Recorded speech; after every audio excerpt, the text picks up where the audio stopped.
اپنا اعلیٰ مقام واپس حاصل کرے۔ اس کی طلب اگر صحیح ہو جائے تو پھر اس کے مطابق اس کی جستجو صحیح ہونی چاہیے، اس کے مطابق چل کر اسے مداح حاصل کرنا چاہیے، اسے اپنے سینے کو صاف کرنا چاہیے، کیونکہ سب سے قیمتی چیز نسبت رسولی صلی اللہ علیہ وآلہ وسلم ہے، اور نسبت کو اسی وقت سینے میں رکھا جاتا ہے جب سینہ صاف ہو۔ کوئی پاک چیز کو گندی جگہ پر نہیں رکھتا، جو سب سے پاک چیز ہے اسے وہاں ہی رکھا جاتا ہے جو پاک اور صاف جگہ ہوتی ہے۔ جب سینہ بالکل صاف ہو جائے پھر نسبت رسولی صلی اللہ علیہ وسلم کو اس میں رکھا جاتا ہے، اس سے سینہ منور ہو جاتا ہے اور وہ انسان کامیاب ہو جاتا ہے۔ سینے کو صاف کرنے کا طریقہ یاد الہی ہے۔ جو لوگ یاد الہی کثرت سے کرتے ہیں ان کے سینے صاف ہو جاتے ہیں۔ نبی پاک صلی اللہ علیہ وسلم کی حدیث ہے کہ جب انسان کوئی غلطی کرتا ہے، کوئی گناہ کرتا ہے تو اس کے دل میں ایک داغ لگ جاتا ہے۔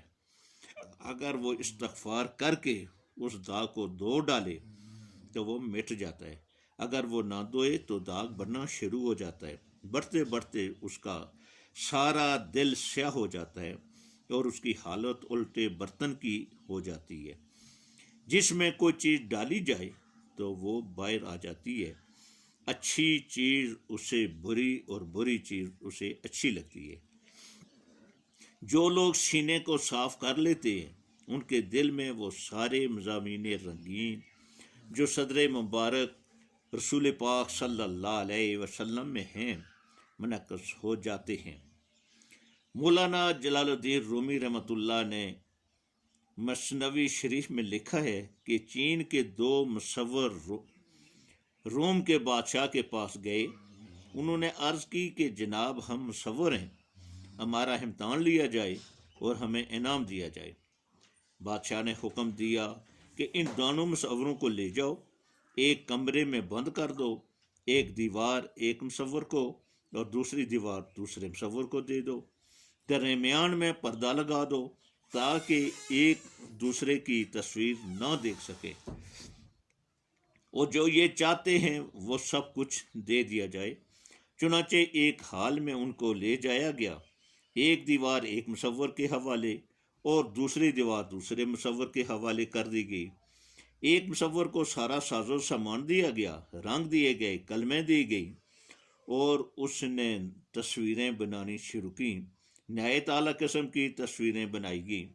دوسرے مصور نے کچھ نہیں مانگا، جس مصور نے سب کچھ مانگا تھا، رنگ مانگے تھے، قلمیں مانگی، اس نے بادشاہ کے سامنے عرض کی کہ جناب میری تصویر تیار ہو گئی ہے۔ بادشاہ نے دوسرے مصور سے پوچھا، اس نے کہا کہ اگر اس کی تیار ہو گئی ہے تو میری بھی تیار ہو گئی ہے۔ حکم ہوا کہ پردہ ہٹاؤ۔ جب درمیان سے پردہ ہٹایا گیا تو بادشاہ دیکھ کر حیران ہو گیا کہ جیسی تصویر ایک دیوار پر بنی ہوئی ہے ویسی ہی تصویر دوسری دیوار پر بنی ہوئی تھی۔ بادشاہ نے پوچھا کہ مصور تم نے کچھ نہیں لیا تو تم نے اس قسم کی عجیب تصویر کس طرح بنا ڈالی؟ بغیر ساز و سامان کے یہ تصویر بنا لی۔ اس نے عرض کی کہ جناب یہ مصور کاریگر ہے، یہ کاریگری سے اپنی تصویر بناتا رہا، میں صرف ایک کام جانتا ہوں صفائی کا، یہ تصویر بناتا رہا اور میں اپنی دیوار کو صاف کرتا رہا۔ میری دیوار شیشے کی طرح صاف ہو گئی۔ جب پردہ درمیان سے ہٹایا گیا تو اس کی ساری تصویر میری دیوار پر منعکس ہو گئی۔ اس طرح انہوں نے مثال دے کر کہا کہ سینوں کو صاف کرو تو تمہیں کامیابی حاصل ہوگی، نسبت رسول صلی اللہ علیہ وسلم حاصل ہوگی اور تم خدا کے بندے بن جاؤ گی۔ یہ محفل اسی غرض و غایت کے لیے ہے کہ وہ سارے لوگ جو اللہ تعالیٰ اور رسول اللہ صلی اللہ علیہ وسلم سے محبت چاہتے ہیں، جو اللہ تعالیٰ کی بندگی میں اپنی زندگی گزارنا چاہتے ہیں، وہ مل کر اللہ تعالیٰ کی یاد کریں۔ آپ خوش نصیب ہیں کہ آپ کو یہ موقع ملا ہے اور اس محفل میں آپ آئے ہیں۔ اللہ تعالیٰ کی یاد کے لیے آئے ہیں، اس کی یاد کے لیے آئے ہیں جس کے دستے قدرت میں ہر چیز ہے، جس سے کوئی چیز چھپی ہوئی نہیں، وہ مشرق میں ہے، وہ مغرب میں ہے، وہ سمندر کی تہہ میں ہے اور وہ آسمان میں ہے، کوئی چیز اس کے اختیار سے باہر نہیں۔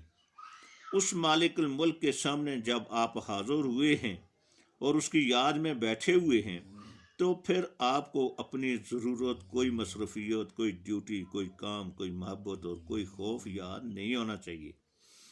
آپ کو یہاں صرف ایک بات یاد رکھنی چاہیے کہ اللہ تعالیٰ جس کی رضا کے لیے ہم آئے ہیں، جس کی یاد ہم کر رہے ہیں، وہ اپنی مہربانی سے اپنی بارگاہ میں قبول فرمائے۔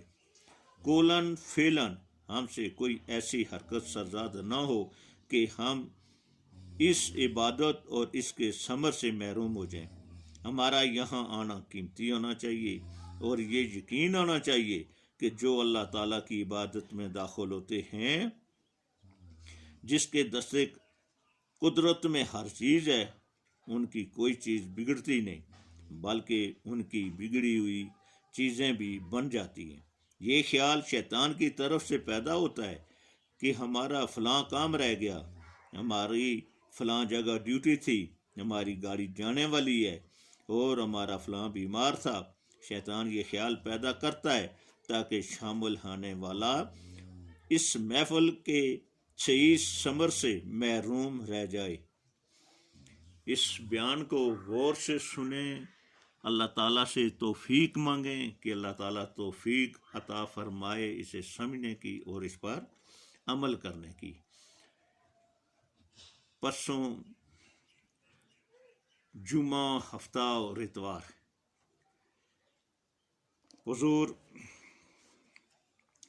بڑے پیر صاحب جناب غوث المعظم راوز بر اعظم طریقت نسبت رسولی حضور پیر نذیر احمد رحمۃ اللہ علیہ اور جناب شیر شاہ غازی غوث زمان قطب دوران اعلیٰ حضرت حضور پیر ہارون رشید صاحب رحمۃ اللہ علیہ کا عرس مبارک ہو رہا ہے۔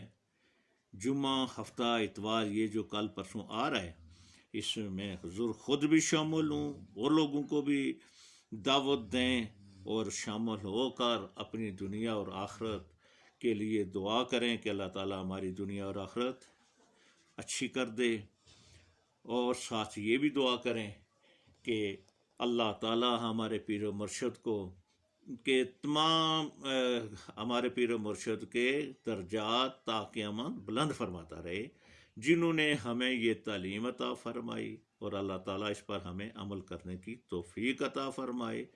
وما علینا الا البلاغ المبین۔